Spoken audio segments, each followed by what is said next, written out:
Hey, what's up, everybody? It's your boy Sidekick. Sidekick TV. This is the last one of 2010. Hope you all had a great holiday. I know I did. I enjoyed myself. Spent time with my family, my soon-to-be in-laws, some friends of mine that were up here visiting. It was excellent a holiday. If you've been following me on Twitter, Facebook, I've been asking you to please vote what you think is the highlight reel of 2010. And I have taken time out to make sure I got myself a good haircut and that I look nice and pretty for tonight. But I'm going to give you guys my top 10 list of things that were the highlight. Now, keep in mind, these were voted by you, the fans, but also it was some things I just threw in here that I felt were big deals. I'm giving my opinion on them. If you want to voice in, by all means necessary, please do. Shout out, of course, once again to all my followers on Twitter, everybody on Facebook, my lovely fiance Veronica, the whole nine. Okay, let's get started. So, coming in at number 10, the highlight of 2010. Let's be honest here. This was actually a good year for music. It was a great year that pretty much just about, keywords, just about every album that came out this year just happened to be a good album. Usher's Raymond versus Raymond. That was a very good album. Trey Songz Passion, Pain, Pleasure. Very good album. Keith Sweat came back with a great record. Ron Isley's Mr. I. That is a fantastic album. Charlie Wilson's album is very good. Diddy Dirty Money came out with a pretty good album. Kanye West came back with a good album. Nicki Minaj, Rick Ross, even Lil Wayne's No Ceilings mixtape EP was a pretty good album. Who else put out good albums this year? Well, let's see. Daddy Yankee put out a good new album. This is actually a really good one. Anytime I DJ, I always make sure I play a couple cuts off of this one. Um, The Dream put out a pretty good album. I like it. He had a few good cuts on here. Drake, of course, he was one of the most anticipated albums of 2010. But a lot of people had liked and hated this album. I actually like this album. Even the late great King of Pop, Michael Jackson, put out an incredible body of work. Even though y'all can see it, even though I've said several times, three of the songs on this album are not him, it was still turned to be a pretty good CD. Who else has a good CD out? R. Kelly's got a good album out.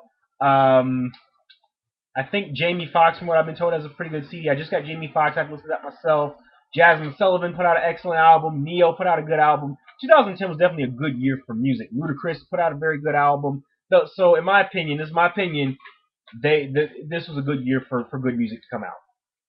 Number 9, the celebrity death hoax was at an all-time high this year. Pretty much anybody that was a celebrity, they said died.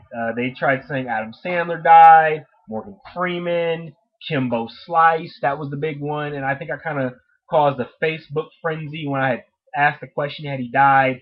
Somebody responded, yes, he did, and I said, R.I.P. Kimbo Slice, and then a debate just waged underneath me talking about, no, he's not dead, yes, he is dead. I saw numerous news reports, whether he was dead or not, I'm not sure. They tried saying Aretha Franklin died.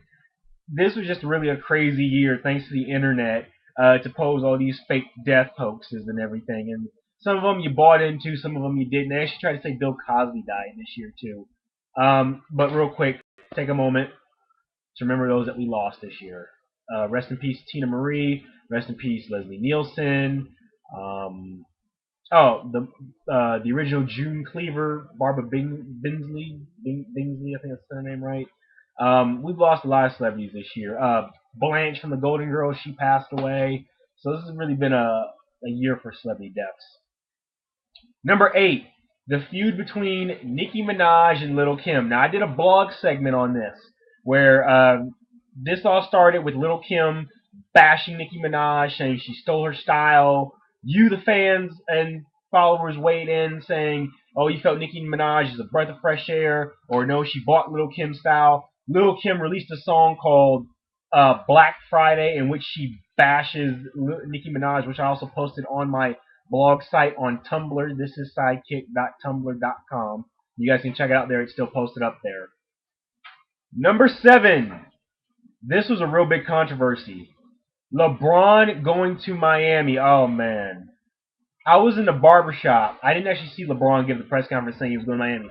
I was in the barbershop the next day, and it was the subject everybody was talking about. LeBron, of course, was a free agent this year after the Cleveland Cavaliers season was up.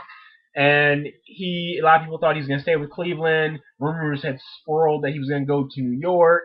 Of course, it's always been rumored that he's going to go play with Jay-Z when Jay-Z brings the Nets to Brooklyn. LeBron shocked at pretty much a lot of people, but then again, to some people, it was no surprise when he signed with Miami. And if you remember, people in Cleveland were so furious with him, they've actually burned all of his jerseys. They've taken down the big posters and everything. And the crazy thing is this: LeBron is originally from Akron, Ohio, so it's gonna be crazy. Well, in the off season for him when he goes home. Of course, I watched the game when he played. He came back as Miami Heat, played against Cleveland, and they were actually booing him, of course. And to make this uh, to make sure that there were no incidents to take place, Cleveland officials actually banned any wearing of LeBron jerseys or any LeBron memorabilia at the stadium because they didn't want to cause any problems. And of course, I'm pretty sure you all saw that video where the guy went to the Cleveland Indians game wearing the brand new LeBron jersey. They showed him on the Jumbotron. This was so big, security had to escort this guy out of the stadium because they were afraid the crowd was just going to kill the man no matter what. So that was a big shocker. LeBron, of course, going to Miami. Number 6, Lakers win the championship again. Number 5, the Arizona laws against Latinos. Now, this was a big deal for me because my fiance is of Latino descent. She's Mexican. A lot of my in-laws are of Latino descent. My older sister is Puerto Rican. So I have a lot of Latinos in my family. And this was big for me because now the law is that if you look um, like an immigrant, they can pull you over, whether you're a U.S. citizen or not, and check you for your papers. Of course, that was discrimination. There's a big controversy still about it to this day. But what I thought was really brilliant was what the Phoenix Suns did after this law got passed. They actually played the first game after the law got passed with the Phoenix name written in Spanish. I thought that was very brilliant. That goes to show that the city of Phoenix is not always for this law that Arizona has proposed. Number 4 was number 5. Number 4, my favorite show is being announced that's coming back on the air. I'm talking about The Game. Yes, The Game is coming back. It's coming back on BET. Starts January 11th at 10 p.m. I'll be watching. I know my fiance Veronica will be watching. That's our favorite show. All new episodes. If you remember, the show went away a year and a half ago when it was really in its prime. And what happened was that CW decided to change over its network. They wanted to get rid of all the sitcoms and put on all these drama shows like Vampire Diaries and 90210. So they pulled the plug on it, and unfortunately, we never. Well, BET has renewed it for a new season, and because it was in so demand, thanks to a Facebook petition where everybody, including myself, signed it, saying we want BET to pick back up the game. So I'm excited. January 11th, 10 o'clock, BET. The Game is coming back on. I'm excited. Number 3, speaking of new music that I talked about earlier, Dr. Dre has said over the years, this album Detox, it's been a decade in the works, but Dr. Dre has finally reemerged with some new music. Now, this controversy started over his Dell laptops that he put out, the HP laptops that he's put out with the Beats by Dre software on it, and the song, the instrumental that you hear in the background, is actually a song that he recorded with Jay-Z, and it leaked out on the internet. It was on several mixtapes. Dr. Dre took to his website saying the song was unfinished. There's no hook on it. When it was done, we would hear it from him. Well, Dre did keep his word, but not necessarily. He kept his word by giving us new music, but it wasn't the song with Jay-Z.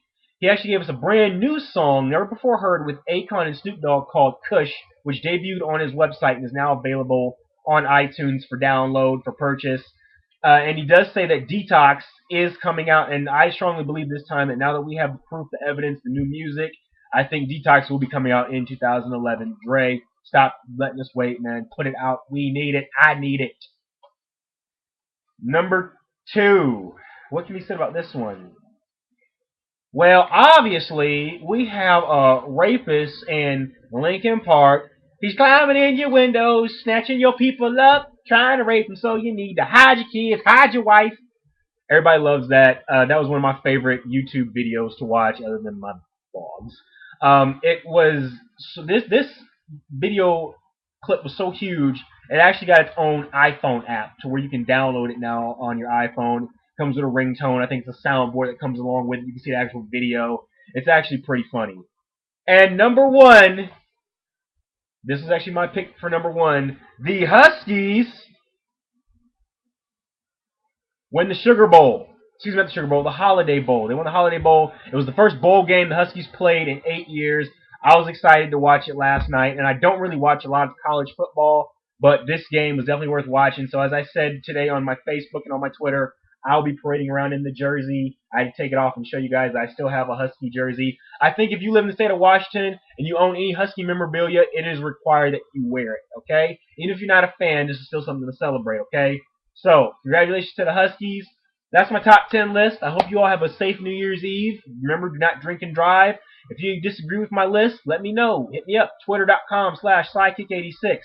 Facebook me. Email me, aadams862,000@gmail.com. And, of course, visit me on my blog. This is sidekick.tumblr, spelled TUMBLR.com. You guys be safe. I'll see you guys in 2011. Peace.